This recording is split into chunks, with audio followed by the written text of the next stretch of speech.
Good afternoon. Welcome to doctors time. జీవితంలో ఏం సాధించారన్న ఆరోగ్యం ఎంతో ముఖ్యం. ప్రస్తుత జీవన విధానంలో ఎన్నో మార్పులు వచ్చాయి. మనిషి నిత్యం ప్రపంచంతో పోటీ పడుతూ బ్రతుకుతున్నాడు. దీంతో అనేక వ్యాధులు దరిచేరుతున్నాయి. ఈ మధ్య చాలా మందిని వేధిస్తున్న సమస్య రొమటైడ్ ఆర్థరైటిస్. వయస్సుతో సంబంధం లేకుండా చాలా మంది కీళ్ళ నొప్పులతో బాధపడుతున్నారు. కీళ్ళ నొప్పులకు ప్రధాన కారణాలేంటి? రాకుండా ఎలాంటి జాగ్రత్తలు తీసుకోవాలి? ఇలాంటి మరిన్ని విషయాలు హోమికేర్ ఇంటర్నేషనల్ వైద్యులు డాక్టర్ కవిత గారిని అడిగి తెలుసుకుందాం. అలాగే మీరు కాల్ చేసిన నంబర్లు 0402331068016686. Hello doctor. హలో. ముందుగా చెప్పండి, అసలు ఆర్థరైటిస్ అంటే ఏంటి, ఎలాంటి రీజన్స్ ఉంటాయి? ఓకే, సో ఆర్థరైటిస్ అంటే ఇన్ జనరల్గా మనము కీళ్ళ నొప్పుల కిందికి గమనిస్తుంటాం, ఇన్ఫ్లమేషన్ ఆఫ్ ద జాయింట్స్ అంటూ ఉంటాం. బట్ ఈ అరుగుదల ఆర్థరైటిస్ అనేది మనకు రీజన్స్ మల్టిపుల్గా ఉండే ఛాన్సెస్ ఉంటాయి. సో ఆ కారణాలను బట్టి మనకు వెరైటీ ఆఫ్ ఆర్థరైటిస్ డిసైడ్ అయ్యే ఛాన్సెస్ ఉంటాయి. సో మరి కొన్ని రకాల ఆర్థరైటిస్లో ఆస్టియో ఆర్థరైటిస్ అంటాం. ఇది ఎక్కువ మనకు అరుగుదలకు గురవడం వల్ల వేర్ అండ్ టేర్ జాయింట్స్ అంటే over use of the joints కానీ, over burden of the joints కానీ, లేకపోతే కాల్షియం డెఫిషియన్సీ, విటమిన్ డెఫిషియన్సీ వల్ల వెయిట్ బేరింగ్ జాయింట్స్ అంటే పెద్ద కీళ్ళు ఎఫెక్ట్ అయ్యే ఛాన్సెస్ ఉంటుంది. అది ముఖ్యంగా మనకు ఆస్టియో ఆర్థరైటిస్ అంటాం. వయసు పెరిగిన వల్ల మనం ఎక్కువ గమనిస్తాం. బట్ నవ్వడే చిన్న పిల్లల్లో కూడా డెఫిషియన్సీస్ వల్ల, ఓవర్ బర్డన్ వల్ల మనకి ఈ ప్రాబ్లమ్స్ గమనిస్తున్నాం. వన్ మోర్ వెరైటీ ఆర్థరైటిస్ కనుక తీసుకున్న కీళ్ళ వాతం అంటాం, రుమటైడ్ ఆర్థరైటిస్. ఇది మనకు డేంజరస్ ఆర్థరైటిస్లో వన్ ఆఫ్ ద ఆర్థరైటిస్ అండి. ఇది కంపల్సరీ చిన్న కీళ్ళు, పెద్ద కీళ్ళు ప్రతి ఒక్కటి ఎఫెక్ట్ అవుతుంది. రీజన్ కనుక తీసుకుంటే ఆటో ఇమ్యూన్ డిజార్డర్ అంటే అబ్నార్మల్ ఇమ్యూన్ రెస్పాన్స్. అంటే బాడీలో మనకు అందరికీ ఇమ్యూనిటీ అనేది ఉంటుంది. సో మనకు బాడీ అన్ని ఇన్ఫెక్షన్స్ రాకుండా తట్టుకునే శక్తి అనేది ఉంటుంది. ఎప్పుడైతే ఈ ఇమ్యూనిటీ అనేది మనకు అబ్నార్మల్గా రెస్పాండ్ అవుతుందో టు ద స్టిమ్యులై, అప్పుడు మనకి ఈ ప్రాబ్లం వచ్చే ఛాన్సెస్ ఉంటాయి. అది ముఖ్యంగా జాయింట్ ఇన్వాల్వ్మెంట్ ఎక్కువగా ఉంటుంది. ముఖ్యంగా సైనివల్ మెంబ్రేన్ అయిపోయి సివియర్గా స్వెల్లింగ్ రావడం, పెయిన్స్ రావడం, వెయిట్ బేరింగ్ అనే కాకుండా చిన్న కీళ్ళు, పెద్ద కీళ్ళు ఈచ్ అండ్ ఎవ్రీ జాయింట్ సిమెట్రికల్గా మనకు సడన్గా రావడం, సడన్గా ఎఫెక్ట్ అవ్వడం. Age group irrespective of age ప్రతి ఒక్కరికి మనకి ఈ ప్రాబ్లం గురయ్యే ఛాన్సెస్ ఉంటాయి. ముఖ్యంగా మేల్స్, ఫీమేల్స్ కావచ్చు, 20+, 30+, ఆర్ 15+ ప్యూబర్టీ ఏజ్ గ్రూప్ ఉన్న వాళ్ళు కూడా మనకి ఈ ప్రాబ్లమ్స్ గమనిస్తాం. దట్ అట్లా వస్తారు జువెనల్ రుమటైడ్ ఆర్థరైటిస్ అని, నార్మల్ రుమటైడ్ ఆర్థరైటిస్ అని అంటూ ఉంటాం. ఇంకా కొన్ని రకాల ఆర్థరైటిస్ కనుక తీసుకుంటే మనకి డైటరీ ఫ్యాక్టర్ అంటే ముఖ్యంగా గౌట్ అంటాం. గౌటీ ఆర్థరైటిస్ అంటే యూరిక్ యాసిడ్ లెవెల్స్ బాడీలో అబ్నార్మల్గా డిపాజిట్ అవ్వడం వల్ల. సో మనం ప్రోటీన్ అనేది ప్రతి ఒక్కరం తింటాం. Protein end product uric acid, అది అబ్నార్మల్గా బాడీలో డిపాజిట్ అవ్వడం వల్ల ఈ ప్రాబ్లం వచ్చే ఛాన్సెస్ ఉంటాయి. సో నాన్ వెజ్ తిన్న ప్రతి ఒక్కరికి ఇది రావాలని రాదు. బట్ ఆ టెండెన్సీ కనుక ఫ్యామిలీలో ఉండి meet and mutton, protein rich diet ఎవరైతే ఎక్కువ తీసుకుంటే వాళ్ళకి డిపాజిట్స్ క్రిస్టల్స్ జాయింట్స్లో ఫామ్ అయిపోయి వాపు వచ్చేసి బిగ్ టో కానీ, జాయింట్స్ కానీ ఎఫెక్ట్ అయ్యే ఛాన్సెస్ ఉంటాయి. ఇది కూడా సడన్గా ఆన్సెట్ వస్తుంది, సివియర్గా పెయిన్ వచ్చే ఛాన్సెస్ ఉంటాయి. And psoriatic arthritis and one more variety మాకు చర్మ సమస్యలు కొన్ని రకాల సోరియాటిక్ ఆర్థరైటిస్ గురించి మాట్లాడదాం మ్యామ్. కాలర్ కూడా లైన్లో ఉన్నారు. రేవతి గుంటూరు నుంచి. రేవతి గారు మాట్లాడండి, మీ సమస్యను చెప్పండి. Hello madam, good afternoon madam. Good afternoon, చెప్పండి మేడం, మీరు బీపీ గురించి ఏమైనా చెప్తారా? ఏంటండి? బీపీ గురించి BP. మా హస్బెండ్ కి బీపీ ఉంది మేడం. అది తగ్గడానికి హోమియో మెడిసిన్ ఏమన్నా మీ దగ్గర అవైలబిలిటీలో ఉంటుందా? మీ హస్బెండ్ వయసు ఎంత అండి? ఎంత వస్తుంది ఫ్రీక్వెంట్గా, రెగ్యులర్గా చెక్ చేస్తున్నారా? 30 మేడం వయసు. బీపీ ఎప్పుడు చూసినా కానీ 140/90, 100 అట్లా వస్తుంది. ఓకే. వెయిట్ ఎక్కువ ఉంటాడా హస్బెండ్? వెయిట్ ఎంత ఉంటారు? వెయిట్ వచ్చేసరికి 95 ఉంటారు మేడం. ఓకే. కొలెస్ట్రాల్? కొలెస్ట్రాలా? కొంచెం కొలెస్ట్రాల్ అయితే ఉందనుకుంటా మేడం, నాకు తెలిసినంత వరకు. పోయినసారి టెస్ట్ చేయించాము, కొలెస్ట్రాల్ కొంచెం ఎక్కువగానే ఉందని చెప్పారు. ఓకే. యాక్చువల్గా మనకు హైపర్ టెన్షన్కి మేజర్గా రీజన్ కొలెస్ట్రాల్ ఎక్కువ అవడం. దానివల్ల మనకి అక్కడ ఆర్టరీస్లో మనకి ఇది పేరుకొని పోవడం వల్ల, కొవ్వు అనేది పేరుకోవడం వల్ల ప్రెషర్ ఎక్కువైపోయి మనకి వచ్చే ఛాన్సెస్ ఎక్కువగా ఉంటూ ఉంటాయి. So heart pumping is nothing but అది మన బాడీ బీపీని మెయింటైన్ చేస్తుంది. ఎప్పుడైతే ప్రెషర్ పడుతుంది ప్రాబ్లమ్స్ వచ్చే ఛాన్సెస్ ఉంటాయి.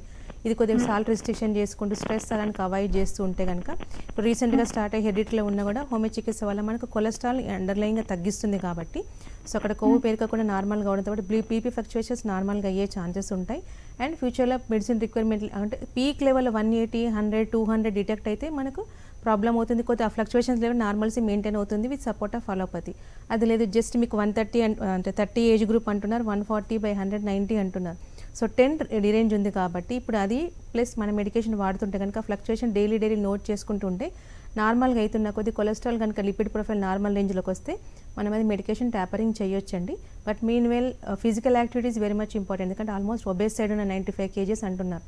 So great reduction, cholesterol less అవుతూ సాల్ట్ రిస్ట్రిక్షన్ చేసుకుని మెడికేషన్ వాడితే కనుక డెఫినెట్లీ ఫ్యూచర్లో మెడికేషన్ లేకుండా ఫ్లక్చుయేషన్స్ నార్మల్గా అయిపోయి ఎలాంటి కాంప్లికేషన్స్ లేకుండా చూసుకోవచ్చండి. ఒకసారి recent lipid profile report and వాడుతున్న మెడికేషన్ హిస్టరీ కనుక తీసుకొని వస్తే దాని ప్రకారం ట్రీట్మెంట్ స్టార్ట్ చేయొచ్చు. ఓకే అండి, నెక్స్ట్ కాలర్ కూడా లైన్లో ఉన్నారు. చంద్రశేఖర్ కాకినాడ నుంచి. చంద్రశేఖర్ గారు మాట్లాడండి, మీ సమస్యను చెప్పండి. హలో, టీవీ వాల్యూమ్ మ్యూట్ చేయండి, మ్యూట్ చేసి మాట్లాడండి, లేదంటే కాల్ డిస్కనెక్ట్ అయిపోతుందండి. మాట్లాడండి, డాక్టర్ గారు వింటున్నారు. హలో హలో చెప్పండి చంద్రశేఖర్ గారు. మేడం గారు చెప్పండి సార్. నమస్తే అండి. నమస్తే, నాది చెప్పండి. 45 years అండి నాది. ఓకే, నాకు ఇది రొమటాలజీ అదే దీనికి సంబంధించి ఈ పొద్దున్న లెగ్గానే ఈ కాళ్ళు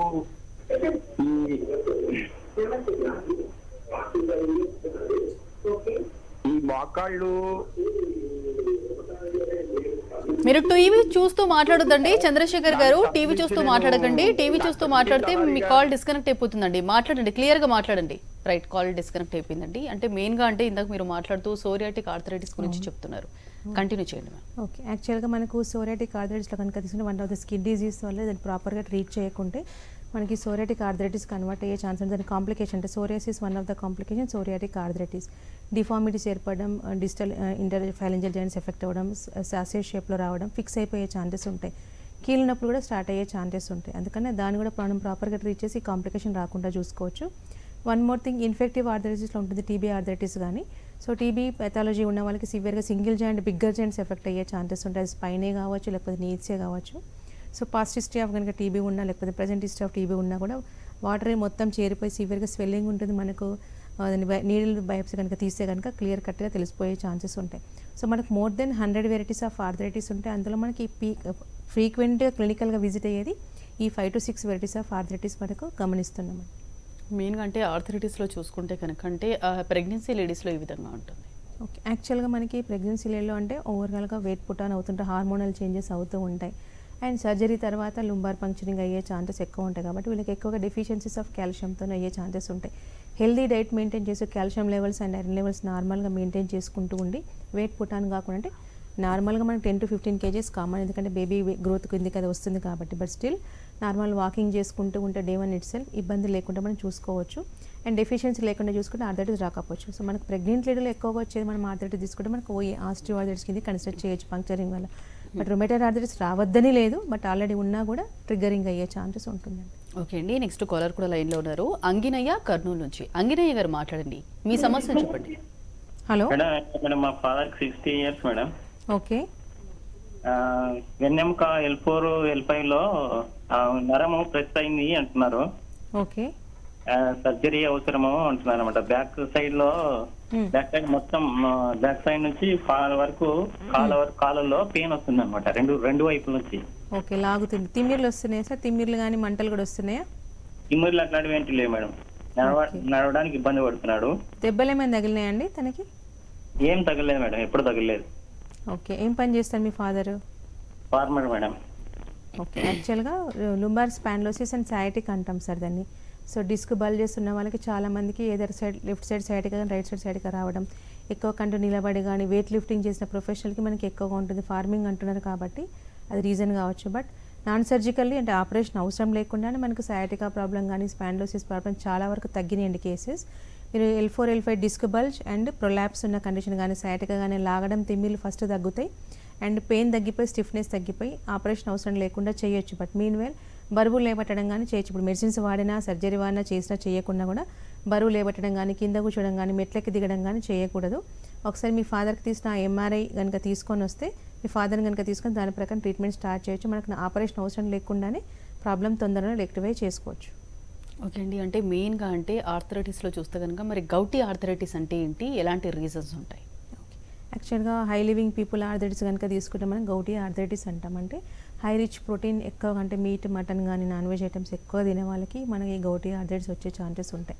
so protein end product is uric acid. అది ఎప్పుడైతే ఎక్సెసివ్ ఫార్మేషన్ అయిపోయినా లేకపోతే మెటబాలిజం డిజార్డర్లో ఉన్నా అంటే ఫార్మేషన్ అయింది బయటకు మనకి ఎక్స్క్రీట్ కాకుండా అంటే కిడ్నీ సమస్యలు లాంటివి ఉన్నా కూడా ఎక్స్క్రీట్ కాకుండా ఆ విధంగా డిపాజిట్ అయ్యే ఛాన్సెస్ ఉంటాయి. సో దానివల్ల యూరిక్ యాసిడ్ క్రిస్టల్స్ అనేది మన కిడ్నీలో డిపాజిట్ అయితే కిడ్నీ స్టోన్గా ఫామ్ అయ్యే ఛాన్సెస్ ఉంటాయి. జాయింట్స్లో కనుక డిపాజిట్ అయితే కనుక గౌట్ అంటూ ఉంటాం. సడన్ రూబర్ కాలర్ డాలర్ అంటాం, సడన్గా swelling of that particular joint అండి. పాసి ఆర్టికులర్ అంటామంటే ఏదో 2 or 3 జాయింట్స్ ఎఫెక్ట్ అయ్యే ఛాన్సెస్ ఉంటాయి. ముఖ్యంగా మనకి ఇది బిగ్ టో ఎఫెక్ట్ అయ్యే ఛాన్సెస్ ఉంటాయండి. స్టార్ట్స్ విత్ బిగ్ టో, దాని తర్వాత దాన్ని ప్రాపర్గా ట్రీట్ చేయకుండా మనకి ఎక్కడైనా ఎఫెక్ట్ కావచ్చు.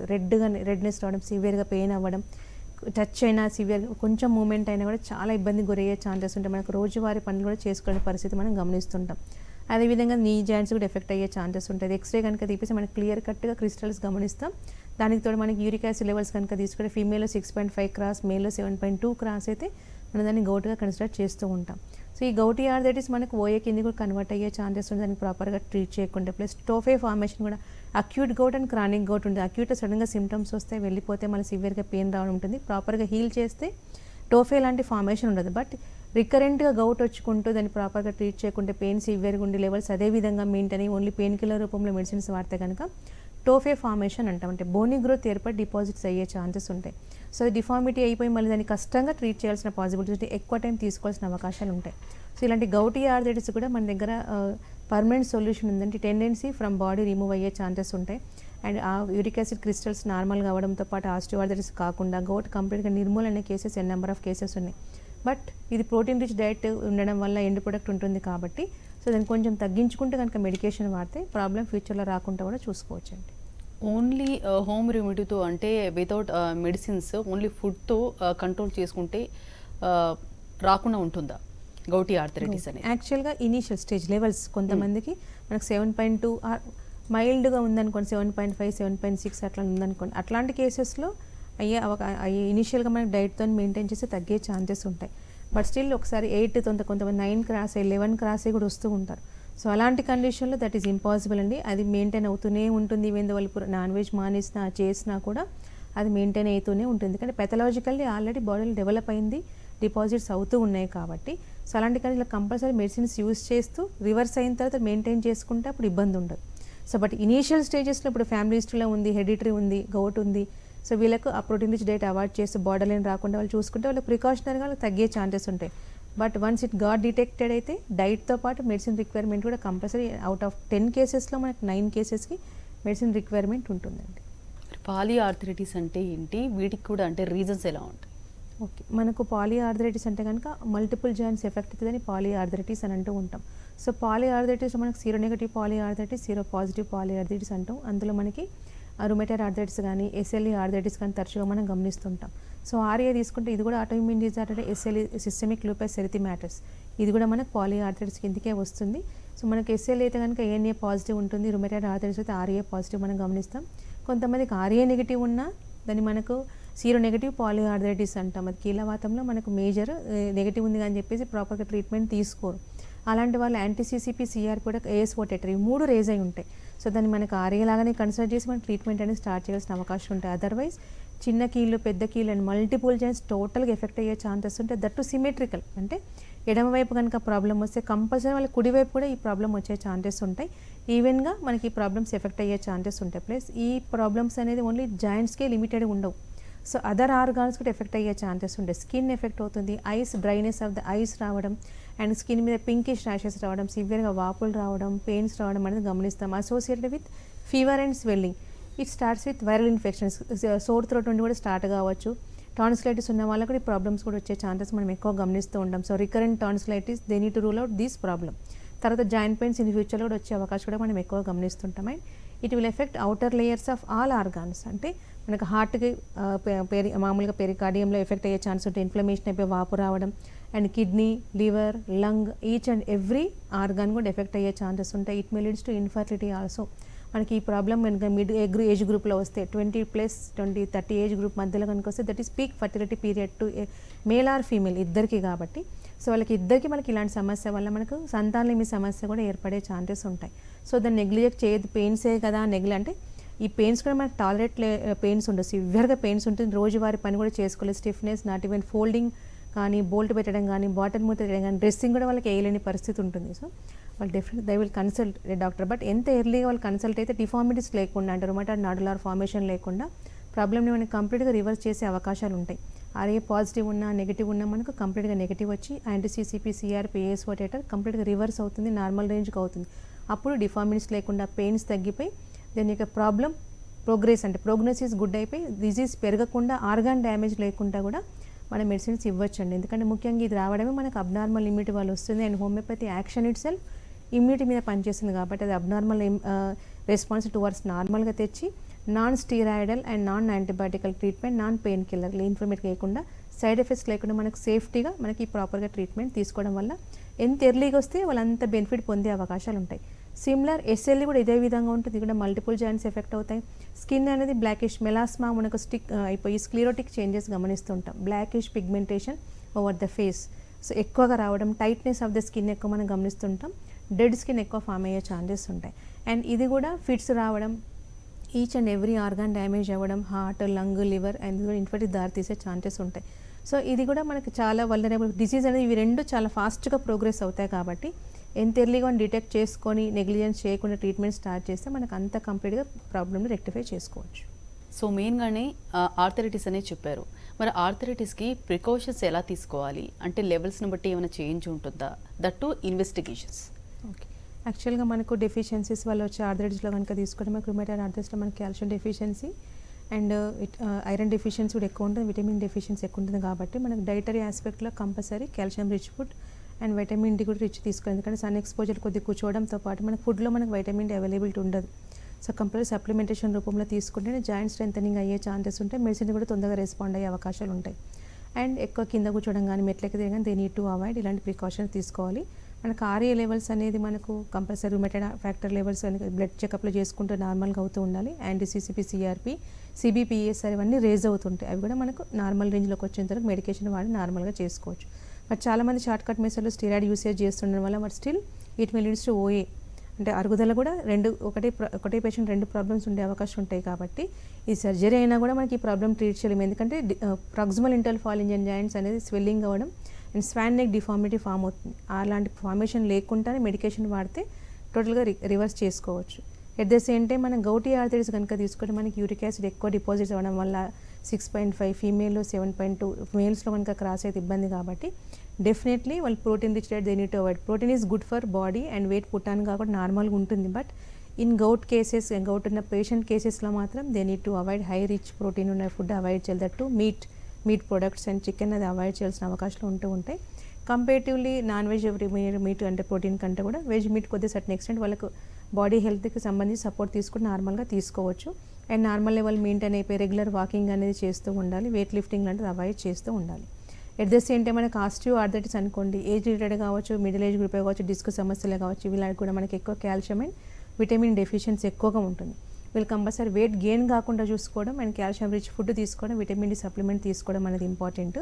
అండ్ గ్రేడ్ 1, 2 స్టేజ్లో అయితే మోడరేట్ ఎక్సర్సైజ్ చేయడం అనేది very much important. Otherwise osteoporotic changes వస్తే దెబ్బలు లేకుండా దెబ్బలు తగలకుండా వాళ్ళు ప్రికాషనరీగా ఉండాల్సిన అవకాశాలు ఉంటాయి. మెట్లకి దిగడం కానీ, కింద కూర్చోడం కానీ, వెయిట్ లిఫ్టింగ్ కానీ దే నీడ్ టు అవాయిడ్. ఇలాంటి ప్రికాషన్స్ అయితే కంపల్సరీ చేసుకోవాల్సిన అవకాశాలు ఉంటాయి. And in case of psoriatic ఆర్థరైటిస్లో that one of the complication of the psoriasis కాబట్టి మనకి స్కిన్ని ప్రాపర్గా ట్రీట్ చేసి అంటే చాలామంది కార్టికోస్టెరాయిడ్ ఎక్స్టర్నల్ అప్లికేషన్ పెడుతూ ఉంటారు, ఆ స్కిన్ నార్మల్గా అవుతుంది. బట్ అండర్లైన్ మనకు జాయింట్స్ నుండి కాల్షియం అనేది బయటకు వెళ్ళే ఛాన్సెస్ ఉంటాయి. ఆస్టియోపోటిక్ చేంజెస్ ఎక్కువ పెరుగుతాయి. అండ్ దీన్ని ప్రాపర్గా ట్రీట్ చేయకుండా nail affections and arthritis effect అయ్యే ఛాన్సెస్ ఉంటాయి. డిస్టల్ ఇంజర్ ఫాలింజర్ జాయింట్స్ సాసేజ్ షేప్లో ఉండే ఛాన్సెస్ ఉంటాయి. సో అది రాకుండా ఉంటే ఎర్లీగా మనం calcium and vitamin rich food ఎక్కువ తీసుకోవడం, ఎర్లీ మార్నింగ్ సన్ ఎక్స్పోజర్ చేయడం, అట్ ద సేమ్ టైం స్కిన్ని ప్రాపర్గా మాయిశ్చరైజింగ్ చేసుకుంటూ అండ్ దాని ఎక్స్ట్రా ఎక్సెసివ్ ఫార్మేషన్ కాకుండా చూసుకొని ప్రాపర్గా ట్రీట్ చేసుకొని కార్టికోస్టెరాయిడ్స్ యూజ్ చేయకుంటే కనుక మనకు ఆర్థరైటిస్ రాకుండా చూసుకోవచ్చు. At the same time psoriasis కూడా మనకు కంప్లీట్గా కరెక్షన్ చేసుకోవచ్చు అండి. ఓకే, మెయిన్గా అంటే ఇప్పుడు ప్రెగ్నెన్సీ లేడీస్లో ఆర్థరైటిస్ వస్తుంది దాని గురించి చెప్పారు. మరి ప్రికాషన్ ఎలా బ్యాలెన్స్ చేసుకోవాలి? యాక్చువల్గా మనకు బిఫోర్ కన్సీవింగ్ మనకు అన్ని లెవెల్స్ నార్మల్గా చేయించుకోవాల్సిన అవకాశాలు ఉంటాయి. So nowadays each and every case out of 10 మదర్స్లో మనకి 8 కేసెస్ ఏదర్ పీసీఓడి కానీ, థైరాయిడ్ కానీ, డయాబెటిక్ కానీ ఎక్కువ గమనిస్తున్నాం. సో వీళ్ళ డెఫిషియన్సీ ఎక్కువగా ఉంటాయి, కామన్గా వెయిట్ గెయినింగ్ ఎక్కువగా ఉంటుంది అండ్ డెఫిషియన్సీస్తో పాటు ఉండడం కాబట్టి బ్యాలెన్స్డ్గా మనకి నార్మల్ లెవెల్స్ మెయింటైన్ చేసుకుంటూ నార్మల్ వాకింగ్ లాగా చేసుకుంటూ ఉంటే మనకు వెయిట్ పుట్టాను కాకుండా చూసుకుంటే చాలా వరకు ప్రాబ్లం రాకుండా మనం చూసుకోవచ్చు. అండ్ ఎవ్రీ 3 మంత్స్కి ఒకసారి కాల్షియం లెవెల్సే కావచ్చు and at the same time iron లెవెల్సే కాబట్టి కంపల్సరీ తీసుకొని చెక్ చేయించుకుంటుంటే ఆ నార్మల్ లెవెల్లో మెయింటైన్ చేస్తే maximum they need to avoid. చాలా ఇలాంటి కేసెస్ మనం యోగా కానీ weight bearing exercise they can do, cycle అంటే ఎక్సర్సైజ్ చేయలేకపోవచ్చు కాబట్టి సో నార్మల్ వాకింగ్, రిస్క్ వాకింగ్తో పాటు యోగా లాంటి కానీ సూర్య నమస్కారం చేయడం వల్ల బాడీ ఫ్లెక్సిబిలిటీ అయిపోయి సర్క్యులేషన్ ప్రాపర్గా అయ్యే ఛాన్సెస్ ఉంటాయి. సో లిటిల్ ఇంటర్వెల్స్ ఫుడ్ తీసుకోవడం వల్ల మనకి వెయిట్ పుటాన్ కాకుండా ఉంటుంది. సో లిక్విడ్ డైట్స్ ఇలా సాలిడ్ డైట్స్ తీసుకోవడం, ప్రోటీన్ రిచ్ డైట్ ఎక్కువ డైట్ తీసుకోవడం వల్ల ఏమవుతుంది అంటే వాళ్ళకి బాడీ మాస్ అంటే ఎక్కువగా పెరగకుండా వెయిట్ పుటాన్ కాకుండా హెల్తీ డైట్ మెయింటైన్ అయిపోయి సో వెయిట్ గెయిన్ కాకుండా ఆర్థరైటిస్ సమస్యలు రాకుండా మనం చూసుకోవచ్చు. ఓకే అండి, నెక్స్ట్ కాలర్ కూడా లైన్లో ఉన్నారు. జ్యోతి నంద్యాల నుంచి. జ్యోతి గారు మాట్లాడండి, మీ సమస్యను చెప్పండి. హలో హలో, నమస్తే మేడం. సో నమస్తే జ్యోతి గారు, చెప్పండి. ఏం లేదు మేడం, నాకు మ్యారేజ్ అయ్యి 10 years అయింది, 10 సంవత్సరాలు. ఓకే 3 పిల్లలు. కూర్చుంటా మేడం ఒక 1/2 hour అలా కూర్చున్న తర్వాత లేస్తాను. లేచిన తర్వాత ఏమైతుందంటే ఇక్కడ నడుము నొప్పి దగ్గర వెనక లేలేను, తొందరగా ఎవరో ఇట్లా పట్టేసినట్టు అనిపిస్తుంది, నొప్పిగా అనిపిస్తుంది. ఓకే స్టిఫ్నెస్ ఎక్కువ ఉంటుంది. అనమాట. ఓకే వంగడానికి కూడా ఇబ్బంది అవుతుందా, బెండ్ అవ్వడానికి? బెండ్ అదే ఇంకా కూర్చొని సడన్ గా లేలేను, లేస్తే ఇట్లా ఇట్లా గూలు వచ్చిన వాళ్ళు పొంగుతారు చూడ, అట్లా వెన్నుపూస అనేది నొప్పిగా ఉంటది వెనక. ఓకే ఎప్పటి నుంచి అవుతుంది మీకు ఇట్లా? అది అట్లా 1 సంవత్సరం అవుతుంది మేడం. అది ఎందుకైందో అర్థం కావడంలా. ట్రీట్మెంట్ ఏం తీసుకోలే, మరి పరీక్షలు ఏం చేయించుకోలేదా? ఏం చేపించుకోలేదు మేడం, ఏమన్నా ఎక్కువసేపు కూర్చోవడం వల్ల అలా వస్తుందేమో అనుకున్నాను. లేదండి, యాక్చువల్గా డిస్క్ డీజనరేటివ్ చేంజెస్ అయితే మనకి ఈ విధంగా వచ్చే ఛాన్సెస్ ఉంటాయి. చాలామంది సర్జరీ టైం అంటే డ్యూరింగ్ డెలివరీ టైంలో లుంబార్ పంక్చరింగ్ చేయడం వల్ల కూడా మైనర్ ఇంజురీస్ వల్ల డిస్క్ సమస్యలు వచ్చే ఛాన్సెస్ ఉంటాయి. మేబీ ఆ విధంగా రావచ్చు. సో దాని తర్వాత వెయిట్ బేరింగ్ అవ్వడం వల్ల, ఓవర్ బర్డన్ వల్ల కూడా రావచ్చు. So initial stages of lumbar spondylosis ఉంది మీకు, డీజనరేటివ్ చేంజెస్ కాబట్టి first function of the joint మనకు ఫ్లెక్సిబిలిటీ, అది ఫ్లెక్సిబిలిటీ తగ్గుతుంది. అంటే స్టిఫ్నెస్ స్టార్ట్ అవుతుంది ఫస్ట్ మూమెంట్. కింద కూర్చొని మీదికి లేసినా లేకపోతే సడన్గా బెండ్ అయినా మెట్లెక్కి దిగినా సివియర్గా స్టిఫ్నెస్ అనేది మనం గమనిస్తుంటాం. ఈ విషయంలో జరుగుతుంది అదే. ఇప్పుడే కాల్షియం సప్లిమెంట్ తీసుకుంటూ కనుక లుంబార్ మజిల్ స్ట్రెంథనింగ్ ఎక్సర్సైజ్ ఉంటాయి, అవి చేస్తే కరెక్షన్ అయ్యే ఛాన్సెస్ ఉంటాయి. లేదంటే కనుక సప్లిమెంట్ తీసుకుంటూ కనుక కొమ్మె చికిత్స వాడితే ఆ అరుగుదల అనేది మీకు నార్మల్గా రావడంతో పాటు గుజ్జు పెరిగి డిస్క్ రీజనరేషన్ అయిపోయి సయాటికా వరకు వెళ్లకుండా ప్రాబ్లం టోటల్గా రెక్టిఫై చేసుకోవచ్చండి. ఒకసారి ఎంఆర్ఐ లుంబార్ స్పైన్ కనుక తీసుకొని వస్తే అది ఏ స్టేజ్లో ఉంది తెలుసుకొని దాని ప్రకారం ట్రీట్మెంట్ స్టార్ట్ చేయొచ్చు. ఓకే అండి, మెయిన్గా ఆర్థరైటిస్, రొమటైడ్ అంటే ఈ ఆర్థరైటిస్ అన్నిట్లో చూసుకుంటే కనుక ఏది ఎక్కువ కాంప్లికేటెడ్? ఓకే మనకు 4 to 5 వెరైటీస్ ఆఫ్ క్లినికల్ మనకు రెగ్యులర్గా మనం గమనిస్తుంటాం. అందులో ముఖ్యంగా సో కీళ్ళ వరకే కాకుండా అదర్ ఆర్గాన్స్ డ్యామేజ్ చేసి మనకు ఫర్టిలిటీ వరకు ఇబ్బందికి గురి చేసి ఆర్థరైటిస్ కనుక తీసుకుంటే మనకు rheumatoid arthritis and SLE arthritis, ఇవి సివియర్గా డేంజరస్ వెరైటీ. సో పెయిన్ బేరింగ్లో కానీ లేకపోతే ఆర్గాన్ డ్యామేజ్లో కానీ ఇవి ఎక్కువగా ఉంటాయి అండ్ ఫాస్ట్ స్ప్రెడ్డింగ్ కూడా ఉండే ఛాన్సెస్ ఉంటాయి. సో దానికి ఆల్టర్నేటివ్ సిస్టమ్లో కూడా ప్రాపర్గా ట్రీట్మెంట్ లేదు కాబట్టి so challenging cases to each and every system ఫాస్ట్గా ప్రోగ్రెస్ అయింది అనుకోండి, మనకు రివర్సిబుల్ చాలా డిఫార్మిటీస్ చాలా ఫాస్ట్గా అయిపోయి దాన్ని రివర్స్ చేయడం అనేది చాలా ఇంపాసిబుల్ అండ్ ప్రోగ్నోసిస్ కూడా వెరీ బ్యాడ్ అయ్యే ఛాన్సెస్ ఉంటాయి. అందుకని ఇలాంటి జాయింట్స్ రుమటైడ్ ఆర్థరైటిస్ లేకపోతే ఎస్ఎల్ఈ ఆర్థరైటిస్ అది ఎంత ఎర్లీగా మనం దాన్ని కనుక్కుంటే దానికి మన ప్రాబ్లం రెక్టిఫై చేసుకొని డిఫార్మిటీస్ లేకుండానే ఆర్గాన్ డ్యామేజ్ లేకుండా సేఫ్టీగా రివర్స్ చేసుకునే అవకాశాలు ఉంటాయి. పెయిన్ బేరింగ్లో మనకు గౌటీ ఆర్థరైటిస్ కూడా చాలా సివియర్గా పెయిన్ వచ్చే ఛాన్సెస్ ఉంటుందండి. ఎందుకంటే so they can move that particular joint, touch చేసినా ముట్టినా డ్రెస్ టచ్ అయినా కూడా చాలా సివియర్గా పెయిన్ ఉంటుంది, అన్టాలరబుల్ పెయిన్ ఉంటుంది అది. సో అది కూడా మనకు డేంజర్ కాకుండా but at the same time సివియర్గా pain in they can't the bear the pain కాబట్టి సో రోజువారీ యాక్టివిటీ చేయలేని పరిస్థితి, ఆఫీస్ అటెండ్ చేయలేని పరిస్థితి, డిప్రెషన్లోకి వెళ్ళిన కేసెస్ కూడా ఉంటాయి. సో ఏది ఇర్రెస్పెక్టివ్ ఆఫ్ డేంజర్ ఎంత ఎర్లీ వాళ్ళు డయాగ్నోసిస్ చేసుకుంటే మనకు ప్రాపర్గా ట్రీట్మెంట్ తీసుకుంటే అన్ని ఆర్థరైటిస్ నుంచి మనకు నిర్మూలన చేసుకోవచ్చు. బట్ వయసుని వి కాన్ స్టాప్, ఏజ్ని మనం ప్రోగ్రెస్ అవ్వడం స్టాప్ చేయలేం కాబట్టి. బట్ డెఫిషియన్సీస్ అనేది మన చేతుల్లో ఉంటుంది కాబట్టి అది కొంచెం సప్లిమెంటేషన్ మీద తీసుకుంటూ ఉంటే we may postpone the arthritis. Otherwise negligible కండిషన్లో మనకు పెయిన్ అయిపోయి రోజువారీ పని యాక్టివిటీకి ఎలాంటి ఇబ్బందులు లేకుండా మనం ప్రికాషన్ చేసుకోవచ్చు. నార్మల్ వెయిట్ కనుక మెయింటైన్ చేసి నార్మల్ వాకింగ్ చేసుకుంటే ప్రాబ్లం రాకుండా రెక్టిఫై చేసుకోవచ్చు. ఆర్థరైటిస్ గురించి, అందులో ఉన్న టైప్స్ గురించి చాలా డీటెయిల్గా చెప్పారండి. Thank you so much. ఇది doctor's time. Next news updates ఉంటాయి. Stay tuned to Sakshi.